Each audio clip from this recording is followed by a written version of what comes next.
Good morning, you're watching Daybreak live on A News, and I'm your host Nadia Jani, here to take you through the day's top stories. So let's take a look at the headlines.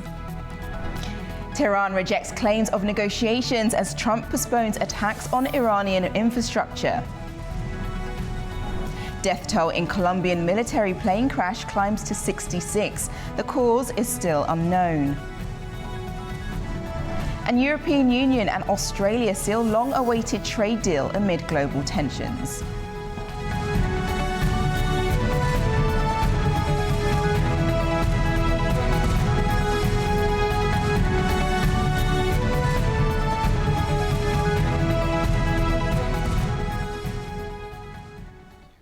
First this morning, the United States President Donald Trump has announced that he is postponing any strikes against Iran's power plants for 5 days. It comes after his 48-hour ultimatum to push Iran to reopen the Strait of Hormuz, which Tehran pushed back against. President Donald Trump says talks are currently being held, which Iran strongly denies. Let's take a look at this report. On Monday, US President Donald Trump said the US and Iran held productive conversations over the weekend, and he announced a 5-day pause of strikes on Iran's power grid. We have had very, very strong talks. We'll see where they lead. We have major points of agreement. I would say almost all points of agreement. I would say that if they carry through with that, it'll end that problem, that conflict, and I think it'll end it very, very substantially. We have very much in mind our partners in the Middle East. Israeli Prime Minister Benjamin Netanyahu also signaled a possible opening for dialogue with Iran. On Monday, Netanyahu said he had spoken with US President Donald Trump, who sees a chance of reaching a deal with Iran. Earlier today, I spoke with our friend, President Trump. President Trump believes there is a possibility to leveraging the mighty achievements obtained by the IDF and the US military in order to realize the goals of the war in a deal that will preserve our vital interests. However, shortly after Trump's announcement, Tehran strongly denied the claims, saying no talks or negotiations have taken place with the United States since the war began. Esmail Baghai, spokesperson for Iran's foreign ministry, said friendly countries had recently passed on messages indicating a US interest in starting talks to end the war, but Iran has not responded. Baghai also said Iran's position on the Strait of Hormuz, as well as its conditions for ending the war, remain unchanged. Earlier, Donald Trump had threatened to destroy Iran's power plants within 48 hours if it did not fully open the Strait of Hormuz. Now let's go to the stories making the front pages this morning, and we stay with the topic and subject of what's going on in the Middle East, Iran, and the war attempts and what President Donald Trump is. So I'm just going to highlight a couple of things. So we know that US President Donald Trump says the US and Iran have held talks on the complete and total resolution of hostilities in the Middle East. He says that the US and Iran held talks in relation to this. However, Iran's parliament speaker denies discussions have taken place, saying it's fake news and it's being used to manipulate the oil markets. Speaking after his initial address on social media, President Donald Trump also said that Iran has one more chance at peace. And just a reminder, this all comes off of the back of the 48-hour threat, which he has now postponed for 5 days so that a peaceful resolution can be formed. However, there are strikes still continuing to hit Iran's capital, Tehran, and Beirut in Lebanon, where the health ministry says over 1,000 people have been killed since the conflict started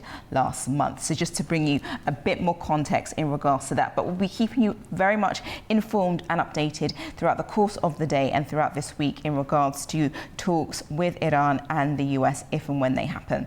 Okay, now we turn to our next story, and that's on France 24, and it's in relation to EU-Australia seal landmark free trade deal amid global tensions. So Ursula von der Leyen, the European Commission President, has gone over to Australia to seal this free trade agreement with Australian Prime Minister Anthony Albanese slashing tariffs on most EU goods and farm exports. So the deal marks another win for Brussels as it races to diversify trade ties and lock in strategic partners. Now, the agreement will save the EU roughly $1 billion a year in duties, with exports projected to climb as much as 33% over the next decade. Now, the key thing to note in all of this is that there is a safeguard mechanism which will allow the EU to shield sensitive sectors if a surge in Australian imports harms the bloc's market. Now, another reason as to why this is also being done, which we've been seeing a lot of trade deals between a number of different countries in Europe and beyond. Now, Brussels has prioritized the deal because it builds partnerships in the Indo-Pacific, where China's influence has become central in that particular area. And von der Leyen said that the EU and Australia may be geographically far apart, but we couldn't be closer in terms of how we see the world, is what she said in her news conference address after the deal was had. So this is quite substantial in relation to what they're putting together with Australia, and we'll keep you updated as to how things continue to progress in regards to deals and other deals that the EU will be having with a number of countries in the future. Okay, now we turn to our next story, and it's actually in regards to the LaGuardia Airport. Investigators are coming together to find out exactly how this plane collision came about, and there is CCTV footage that will be shown very shortly in relation to how this crash happened. Now, we know it was on Sunday evening that was an Air Canada Express jet collided with a fire truck at New York's LaGuardia Airport. Now, the aircraft struck the fire truck, as I think you're seeing on the screen right now, at a speed of 24 miles per hour, and that's according to flight tracking website Flight Radar. Now, there was audio of what happened from the traffic control room, and it can be heard that the traffic controllers are frantically telling the truck to stop, stop, stop. Unfortunately, that information clearly was not realized, and as you can see from the actual footage, that the plane slammed straight into the fire truck, which actually caused the death of the pilot and the co-pilot as well. Now, LaGuardia Airport was closed for hours after the crash, and as I mentioned, 2 people died, and also the plane was ripped apart from the front portion of the plane. Now, one of the passengers and crew were taken to hospital along with 2 officers from the fire truck. 32 people are now out of hospital, but there are still serious injuries, authorities have said. Now, the National Transportation Safety Board is investigating the incident into how this happened and why those instructions were not heeded. But we'll definitely keep you up to date with that. And as you can see, that CCTV footage is quite striking in regards to what happened on Sunday night. Okay, well, that's your press roundup for the day, for this morning. We'll take a quick break, and after that, I'll be back to give you the rest of the global stories. Make sure you don't go anywhere.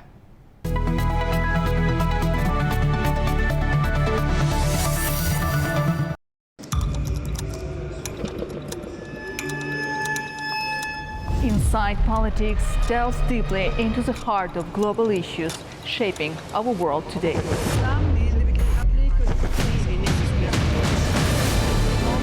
Join me for your go-to source of political analysis from across the region and beyond.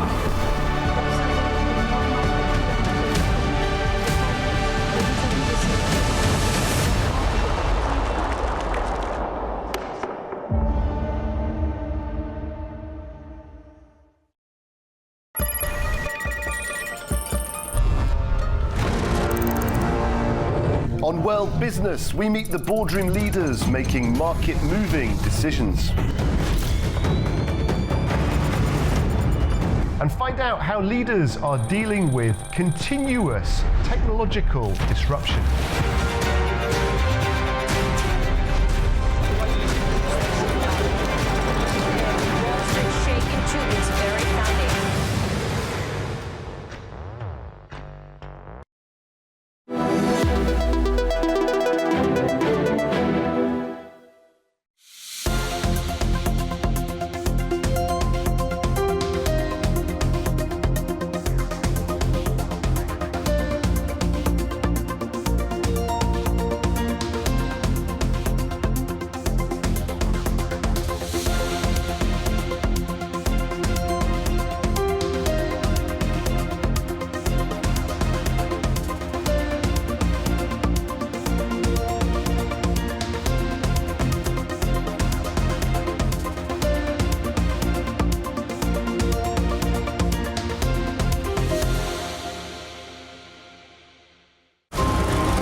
welcome to Prime Time. What a show we've got lined up for you.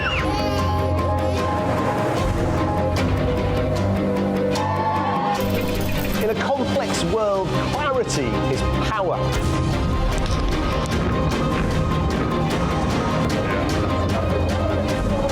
Two hours live, diplomacy dissected in a spin-free environment.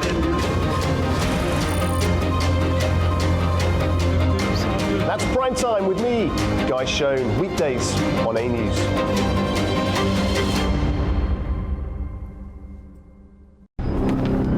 Welcome to A News, unfiltered news and analysis from the region and beyond. From Washington to Beijing, Tehran to Kabul, to Tbilisi to Tashkent. Hello, I'm Jay. That's challenging. Today is the third. We're with you 24/7, taking you live to the front lines of the day's biggest stories. Welcome to Gabala. One important note to this. I'm here. Azerbaijan and Armenia. Hello, we are recording on the 8th of November.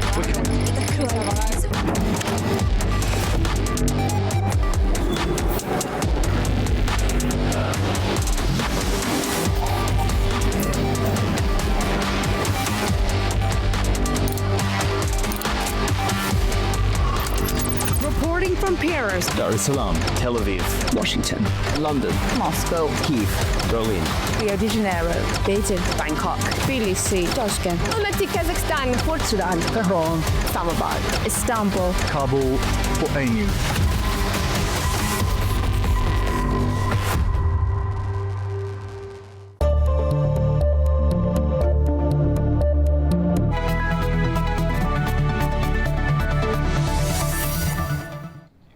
Welcome back. You're watching Daybreak and staying with our top story. We know that now countries are rallying around how to access the Strait of Hormuz.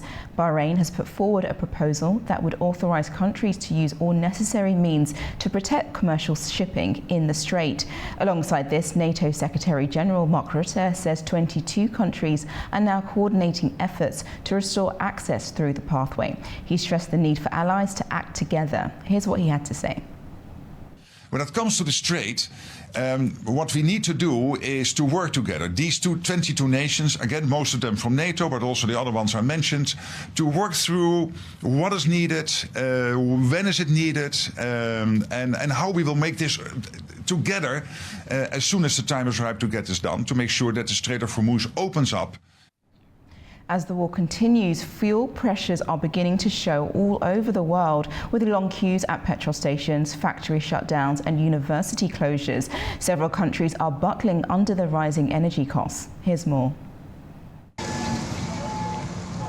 Countries across Asia and Europe are facing fuel shortages and rising energy costs as the ongoing conflict involving Iran continues to disrupt global supply routes.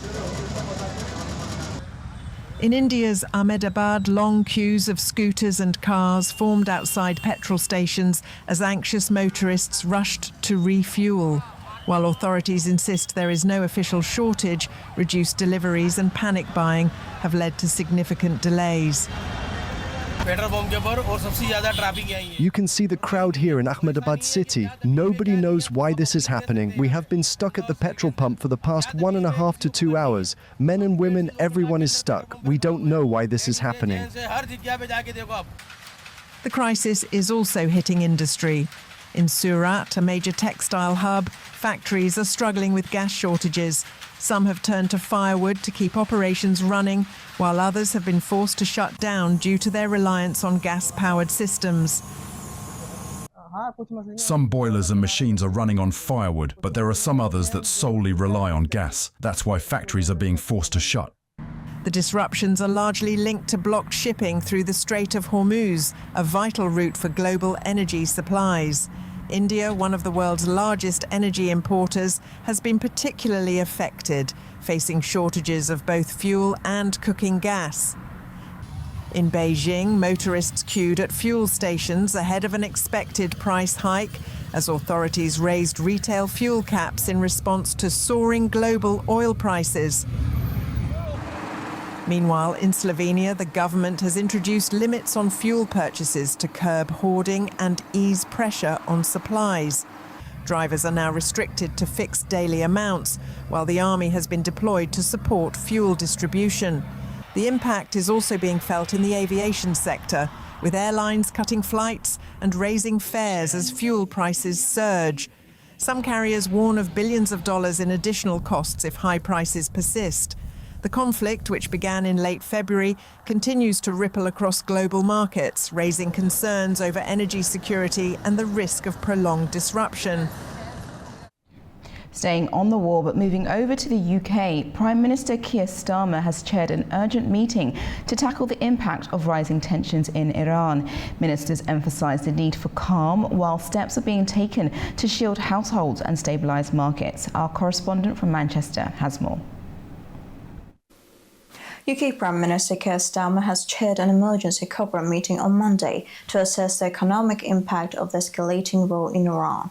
The meeting followed a call with US President Donald Trump, where both leaders stressed that reopening the Strait of Hormuz is critical to restoring global shipping and stabilizing energy markets. Senior ministers, including the Chancellor and the Governor of the Bank of England, updated on the situation, warning that de-escalation remains the most important step to protect the economy.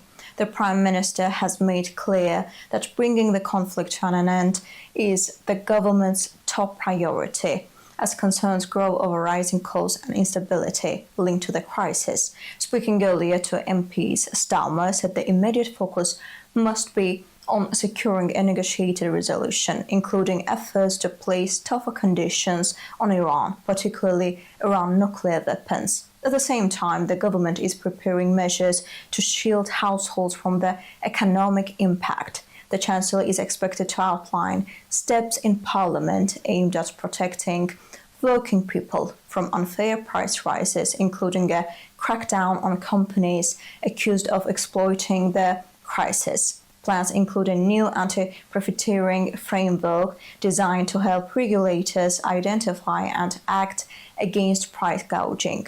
The government is also considering giving the Competition and Markets Authority additional powers as part of efforts to strengthen oversight during the crisis. Downing Street says further targeted and time-limited measures could be introduced if needed, with details still being worked through.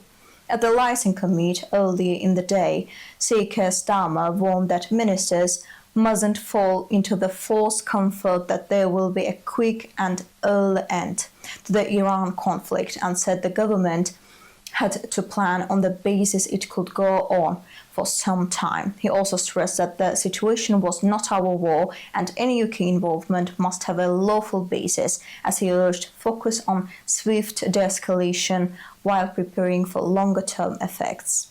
Zaina Farizadeh, A News, Manchester, United Kingdom. Ukraine's President Volodymyr Zelensky says there is irrefutable evidence that Russia is providing intelligence support to Iran, warning the activity could prolong the conflict in the Middle East and further destabilize the region. Here's what he had to say in his video address. Main Intelligence Directorate. Report on the situation around Iran. There is growing evidence that the Russians continue to provide the Iranian regime with intelligence support. This is clearly destructive activity and must be stopped, as it only leads to further destabilization. All responsible states are interested in ensuring security and preventing bigger problems. Markets are already reacting negatively, and this is significantly complicating the fuel situation in many countries. By helping the Iranian regime survive and strike more accurately, Russia is effectively prolonging the war. There must be a response. Turning to North Korea, and leader Kim Jong-un has told state media that the country will never change its status as a nuclear-armed state and will treat South Korea as its most hostile opponent. Kim said Pyongyang's status as a nuclear-armed state was irreversible, and expanding a self-defensive nuclear deterrent was essential to national security, regional stability, and economic development. He rejected the idea that nuclear disarmament could be exchanged for economic benefits or security guarantees. European Commission President Ursula von der Leyen and Australian Prime Minister Anthony Albanese struck a long-awaited free trade deal on Tuesday, aiming to boost exports amid global trade uncertainty. The Commission President told the Australian Parliament the trade deal was necessary to build resilience to economic shocks. The agreement is the latest agreed by Brussels in a push to diversify trade as Europe faces challenges from the US and China. Here's what she had to say in a news conference. Today, we are telling an important story to a world that is deeply changing. A world where great powers are using tariffs as a leverage and supply chains as vulnerabilities to be exploited. In our story, open, rules-based trade delivers positive sum outcomes. Trust matters more than transactions. It is a story of building strength at home and diversifying abroad through a reliable network of agreements that we respect and uphold.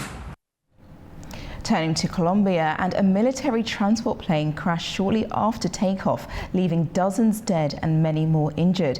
114 army personnel were on board, as well as 11 crew. Rescue efforts are ongoing and authorities have launched a full investigation. Let's go to the report. At least 66 people were killed and 77 injured after a Colombian military transport plane crashed during takeoff near Puerto Leguizamo on the border with Peru on Monday. The aircraft, a Lockheed C-130 Hercules operated by the Colombian Air Force, went down as it was leaving the runway. Officials say the plane likely struck something near the end of the runway before one of its wings hit a tree as it lost height. The aircraft then caught fire, with reports of explosions on board, worsening the impact of the crash.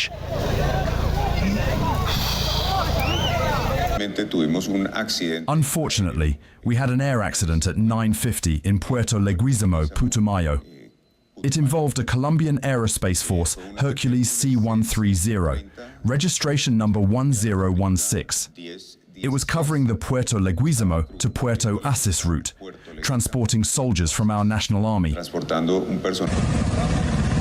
Military sources say there were 128 people on board, including 11 Air Force members, 115 Army personnel and 2 national police officers. Though authorities report that 4 people remain missing and are still working to confirm the exact figures. All care protocols for the victims and their families have been activated, as well as the corresponding investigation. Local residents were first to reach the remote crash site, helping to pull out survivors and transporting the injured on motorcycles. Emergency crews arrived later, but access to the area has made rescue efforts more difficult. The plane took off, and when we looked, it turned around here and started to descend. So I said, "Man, it looks like the plane is going to crash." When we looked, we felt the impact, and I said, "Man, that plane crashed."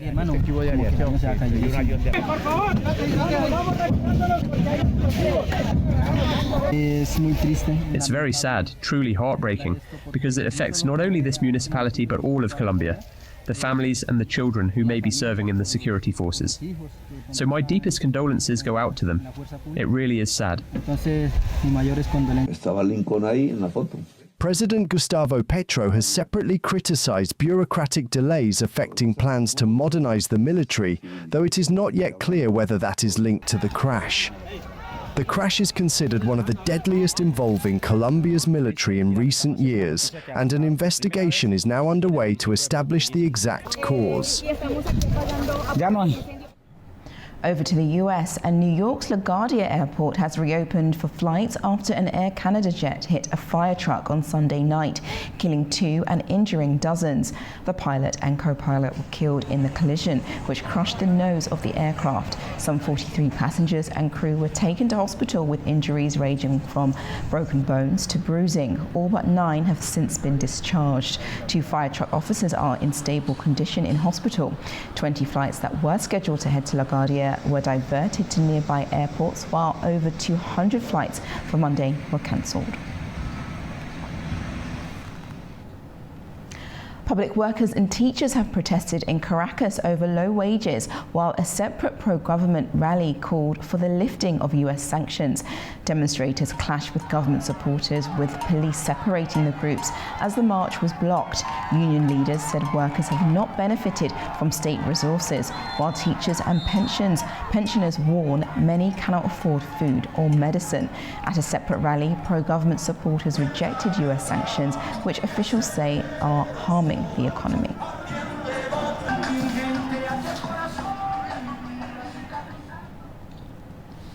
Protests have turned violent in Albania's capital of Tirana as opposition supporters demand the government step down over a high-profile corruption case involving the deputy prime minister. Here's more.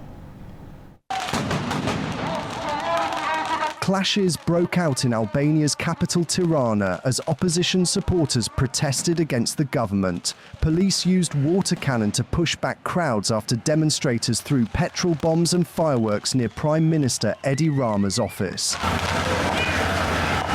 The protests were triggered by allegations against Deputy Prime Minister Belinda Baluku.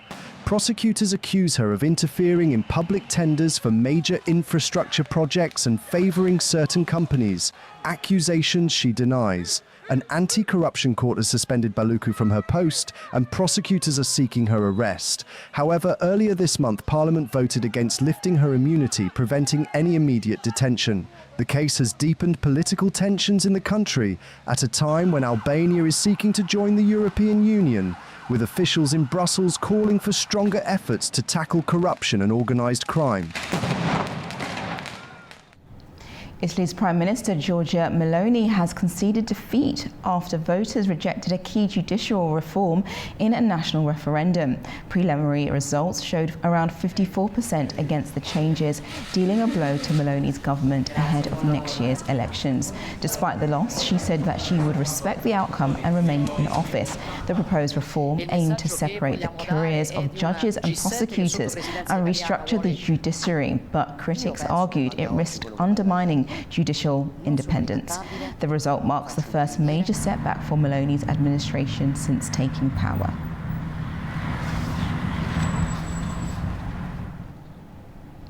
From Germany to Slovenia and Denmark, European politics is entering a period of tight races and shifting coalitions. Our Anita Sharma, our correspondent, has more. Welcome to This Day in Europe, where Germany's political landscape is shifting after a major regional election deals a heavy blow to the center-left Social Democrats, or SPD. Chancellor Friedrich Merz's Conservatives take Rhineland-Palatinate, ending more than 3 decades of SPD rule. SPD leaders call it a catastrophic result, while Merz says the outcome strengthens his hand to push ahead with tax and labor reforms. But he insists his CDU party will continue governing with its SPD coalition partner. Merz argues they must press on with reforms to revive Germany's struggling economy, which just recently came out of a 2-year recession and now faces rising energy costs linked to the Iran conflict. Meantime, in Slovenia, parliamentary elections produced a near deadlock, with incumbent Robert Golob's party winning just 1 seat more than his populist rival Janez Janša. Coalition talks are now underway, with smaller parties poised to decide who forms the next government. And today, Denmark votes in an election that is once again expected to produce a fragmented parliament as Prime Minister Mette Frederiksen seeks a 3rd term. Her firm stance on Greenland, rejecting renewed U.S. interest in the territory, played well at home and bolstered her image as a steady international leader. And Frederiksen kept the dispute in the spotlight by arguing Denmark must redefine its relationship with Washington and rearm to secure peace in Europe. But Greenland has since faded from the agenda, and voters may now focus more on her proposal to reintroduce a wealth tax to finance investment in education and welfare. For A News, I'm Anita Sharma in Arnhem, Netherlands. Over to a quick break now. When I return, we'll take a look at the regional headlines, where an expert guest will join me to unpack the key stories taking place. Stay with me.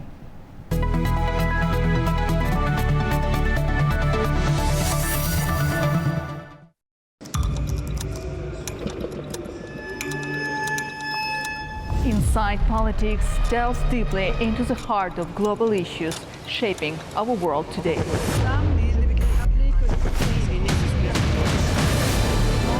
Join me for your go-to source of political analysis from across the region and beyond.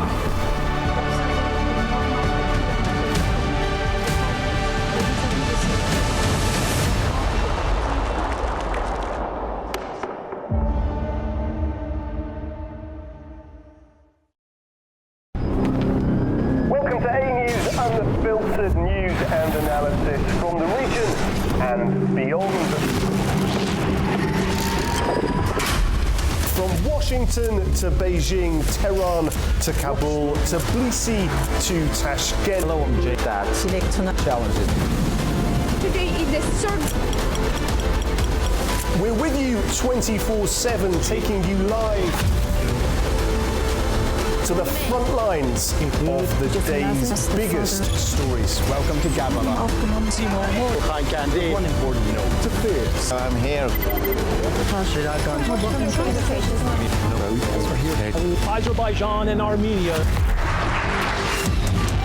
Hello, we are reporting on the shade of November.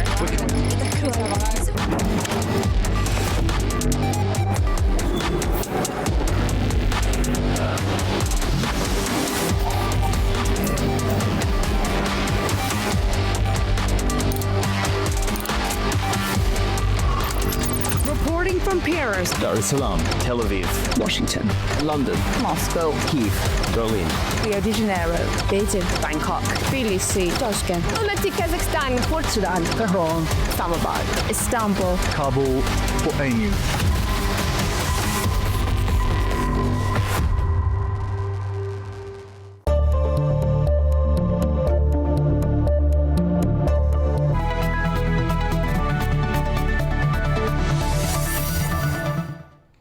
Welcome back, and thank you for joining me this morning. Now let's take a look at the stories impacting the region, and we head straight over to Armenia. As the country approaches its parliamentary elections scheduled for the 7th of June, the political contest between the incumbent leadership and the opposition has entered a more intense phase. There was a widely shared video showing Pashinyan engaged in a heated confrontation with a woman originally from the Karabakh region. Joining me now to unpack all of this is Professor Orkan Valiev, head of the Department of Kaiser University. Welcome to the program. Now, let's begin with the video that I just mentioned, which went viral last week, showing Prime Minister Nikol Pashinyan in a heated confrontation and his subsequent decision to now invite the woman back to apologize for it publicly. Can you explain what took place? Why was that so key? What does that tell us about Pashinyan's political instincts, and does it reveal anything substantial about the broader mood of the electorate as the country approaches the elections? Okay, well, first of all, thanks for the kind invitation. As we know, as you mentioned, Armenia will have the critical, maybe just historical, the parliamentary election in the June 7th of June in this year, and will define the future of Armenia. So another thing that you mentioned, in your introduction, that the Prime Minister Nikol Pashinyan, who just started his the campaign and tried to meet with with people in different platforms, places, including metro station and so on. So it seems that there is a growing the potential, the radical nationalism, the discourse, specifically from those people who left the Karabakh after the Second Karabakh War, despite Azerbaijan introduced the question of citizenships, equal citizenship. So. And the Prime Minister, in his speech, mentioned that this government, since 2018, put his country out of the predominant, the disastrous path, which is, I think, critical, the issue, critical point that will define the future of the election on June, because. As another the statements that came from the foreign minister, Mirzian, that he said that there is a growing the opposition party or parties that could have sparked the war again. So I think both the Pashinyan and the Mirzian tried to put attention that we started to live. To live in peace and to work in peace since the last August. The Washington summit. If I'm not mistaken, right after the Washington the summit, the Pashinyan, in an interview with American TV, he mentioned that we don't know to live in peace, to work in peace. This is a historical the moment for both countries, the Armenia as well, that will make the region transit the region that will bring prosperity as well. For example, another issue is that. I think there is the growing threat to Armenian society. There is a war in Iran, so there is another conflict. So this is critical, the important for the South Caucasus, for Azerbaijan and Armenia, that they should keep the peace that they achieved in the last August. The President Aliyev mentioned repeatedly. So Azerbaijan insists to keep its position. If you remember, the President Aliyev says that the promise that we did here, neither Armenia nor Azerbaijan will leave this the promise that we did in the Washington summit. So therefore, I think the Armenian the government is being to face the radical nationalism, so that if they will be able to afford this the rising radical nationalism, so the future for the Armenian the community, Armenian society will be the better. That's really interesting and very in-depth, so thank you very much for your answer on that one. So what does this then, Pashinyan has also said that his government has been leading the country out of a predetermined disastrous past since 2018. How critical is this framing, do you think, and how relevant is this in shaping a political narrative ahead of the elections? Yes, there was, I think there is as well, but there was the irredentist radical nationalist narrative in politics in the past, in the last 3 decades in Armenia, that has radical ambitions, not just over the territory of Azerbaijan, Turkey as well, for example, sometimes in Georgia as well. So the Pashinyan and including the Mirzian try to explain that we remove the radical nationalist ambitions from Armenian politics that will define the future of Armenia and will bring the prosperity for our nation. So therefore, for example, symbolically, the Pashinyan giving the gift to children and young people, the map of Armenia, which is recognized by the international law. I think he's trying to give the good message to the society that, okay, we are living in different times, so we have to keep our just territory, which is recognized by the international law, and also we have to focus the keeping the peace between Armenia and Azerbaijan, which has been achieved in the last August in DC. So I think this is the critical point that you mentioned, including the foreign minister Mirzian. So and it seems that yes, Armenian society, the nation will have to make the decisive decision that the Pashinyan's government did in DC last year. So whether they will want peace or not, which is the critical because especially in these times. The keeping peace is much more important than ever. because there is a regional and global conflicts around the region. So therefore, the South Caucasus, the countries will have to keep the peace among themselves, including Azerbaijan and Armenia. So Azerbaijan has been working on this issue. Yeah. In terms of different issues. So now it is time for Armenia. So we will see what will happen. No, definitely we'll be watching very closely, obviously because of its ties to Azerbaijan and the peace agreement as well that was signed last year. But how significant then is the return of the former president, Robert Koshayan, into the political fray? Is he genuinely electable, do you think? Do you think that he has some kind of backing in all of this? From my perspective, the people who, because let me remind you, the delegation of both countries sat down and met different times in both countries. So this is another step that we shouldn't forget it. So I don't think that the former president will bring some prosperity. For example, let's say that this situation, status quo in the region has dramatically changed. Let's see. Russia was over there and dominated the situation in the South Caucasus, but now Russia is dealing with different issues.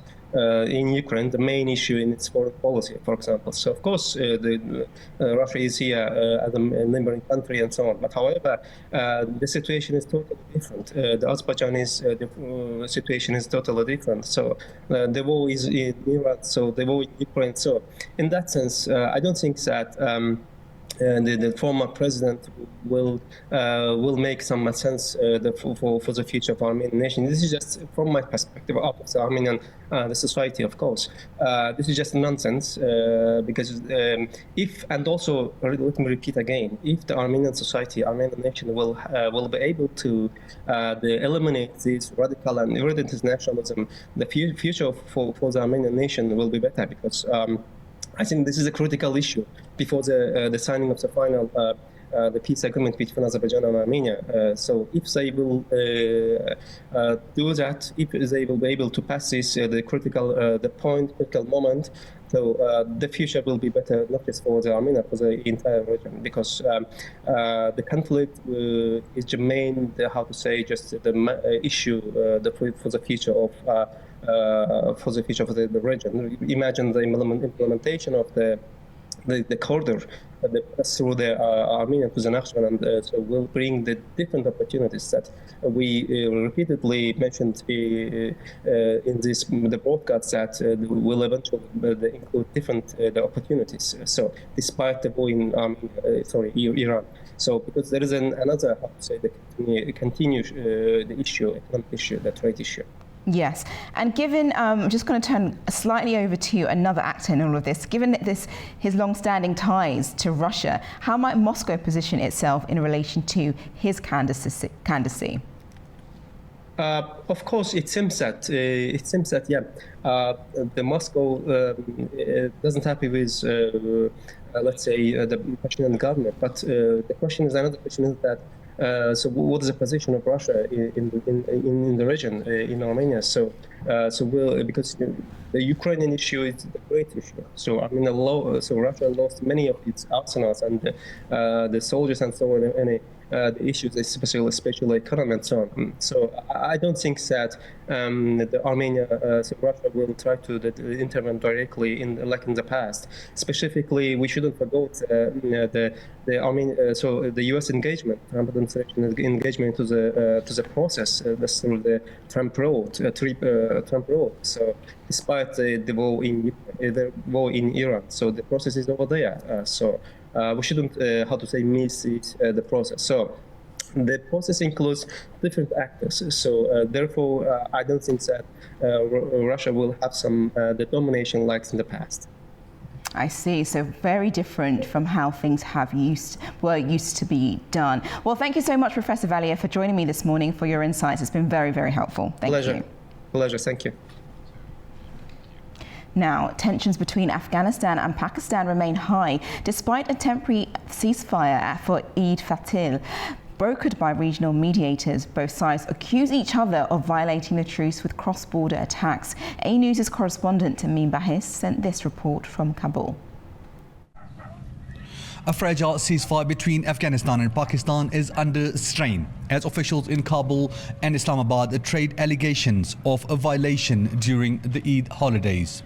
Afghan authorities say Pakistan forces fired mortar shells on Sunday morning into Narai district of Kunar province, killing one civilian and injuring a woman. Afghanistan's Ministry of Defense says additional violations occurred along the Durand line, adding that several civilians were reportedly killed on the first day of Eid. The ministry says Afghan forces have so far refrained from retaliatory actions to avoid further escalation, but warned they would respond decisively if incidents continue. Meanwhile, Pakistani media report that a mortar allegedly fired from Afghanistan struck a house in central Kurram in Khyber Pakhtunkhwa province, killing one civilian and injuring three others. Islamabad has rejected Afghan allegations, with Pakistan's Ministry of Information and Broadcasting calling the claims ridiculous and baseless. In a statement, the ministry said Pakistan has not violated the ceasefire and accused Afghan authorities of spreading falsehoods. The exchange of accusations highlights the fragile nature of the Eid ceasefire, raising concerns about renewed escalation along the border. Tamim Bahis in Kabul, A News. 3 Turkish nationals were killed in a helicopter crash over the weekend in Qatar in an incident involving a joint Turkish-Qatari military mission. Officials say the aircraft went down during training activities in Qatar's territorial waters. Our correspondent Adam Moreau sent in this. 3 Turkish nationals, including a Turkish military officer serving in the Qatar-Turkiye Joint Forces Command in Doha, were killed in a helicopter crash in Qatar's territorial waters over the weekend.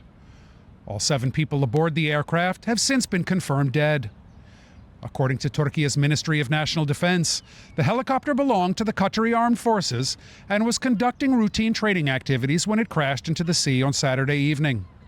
Among the victims were 1 Turkish military officer and 2 technicians from Aselsan, a major Turkish defense company. The ministry said 4 members of the Qatari Armed Forces had also been killed in the accident. Officials added that the exact cause of the crash would be determined following an investigation by Qatari authorities. Qatar's defense ministry later said that the helicopter had suffered a technical failure during a routine mission before going down in regional waters. There was no indication that hostile action played any role in the incident. Turkey's defense ministry has stressed that military coordination activities between Ankara and Doha were continuing uninterrupted within the framework of existing agreements. The United Arab Emirates, for its part, issued a statement expressing condolences to the families of the victims and to both Turkey and Qatar. The helicopter crash occurred amid heightened regional tensions. Since the start of joint U.S.-Israeli attacks on Iran in late February, Qatar has faced repeated drone and missile strikes. The country's Ras Laffan industrial city has been hit multiple times, raising concerns about regional security and military activity in Gulf waters. This is Adam Morrow for A News in Istanbul, Turkey. Turkmenistan is stepping up cooperation with international financial institutions as it prepares a new strategy with the European Bank of Reconstruction and Development. A News' Sevil Rajapova reports. Turkmenistan is strengthening cooperation with the European Bank for Reconstruction and Development as part of efforts to expand external economic partnerships and attract long-term investment. Plans for a new cooperation strategy covering 2026 to 2030 were presented during a Cabinet of Ministers meeting chaired by President Serdar Berdimuhamedov. The document is expected to serve as a framework for financing projects in both the public and private sectors. Turkmenistan has been a member of the EBRD since 1992, with more than 80 projects implemented to support financial sector modernization, trade and industrial growth. Looking ahead, cooperation is expected to focus on transport and logistics infrastructure, including the construction and modernization of railways and highways. Authorities also aim to align future projects with the European Union's Global Gateway Initiative, which promotes sustainable connectivity and investment. A working group involving the Ministry of Foreign Affairs, the Central Bank and other economic institutions will develop a detailed roadmap for cooperation in the coming months, with negotiations expected to begin in the near term. Overall, the move reflects Turkmenistan's efforts to diversify its economy, attract investment, and play a bigger role in regional trade and connectivity. It is Sivil Vajab reporting from Tashkent, Uzbekistan, A News. Now to a new season, and spring is definitely in the air. Cherry blossoms are in full bloom in eastern China, where thousands of visitors are gathering for a seasonal festival blending nature, culture and tourism. Let's take a look. A three-day cherry blossom cultural tourism season has opened in Pinghu City in Zhejiang province, with tens of thousands of trees creating a striking spring display. Visitors say the site has become a yearly tradition. The viewing season is expected to run until mid-April. Beyond the cherry trees, the area has a wide range of seasonal flowers, including tulips, orchids, hydrangeas and pink Merle grass, designed to keep the site attractive throughout the year. More than 100 stalls have been set up for the festival, offering food, crafts and cultural experiences, many themed around the blossoms. Vendors say demand has been strong, with some products selling out within hours. Local authorities are also using the event to promote cultural tourism, showcasing creative products and opening new exhibition spaces aimed at turning visitor interest into long-term engagement. The festival will conclude with a ceremony featuring a music awards event and a large-scale drone light show highlighting the city's cultural appeal. Wow, that looked amazing. And that food, gosh, I'm still a bit hungry, so I might need to go and grab something. It looked fantastic. Well, thank you for joining me this morning and for watching Daybreak. I'll be back on your screens later on this afternoon to give you another news update, but make sure you stay tuned to A News for further information. Take care.